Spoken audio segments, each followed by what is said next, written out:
getting the correct specification for seismic protection when designing for extreme conditions. Welcome to Building Knowledge 101.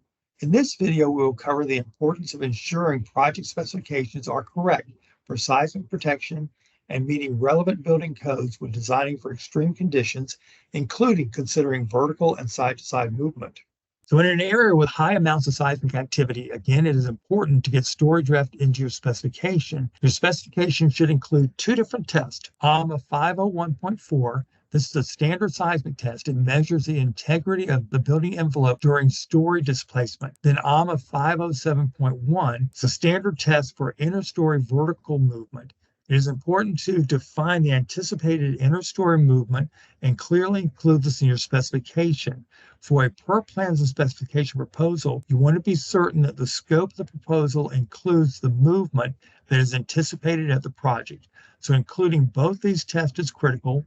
One is going to account for vertical movement and the other is going to account for side-to-side movement. That is all we have time for in this video. If you'd like to watch more of our 101 video series, subscribe to our YouTube channel, Kawneer Company, Inc.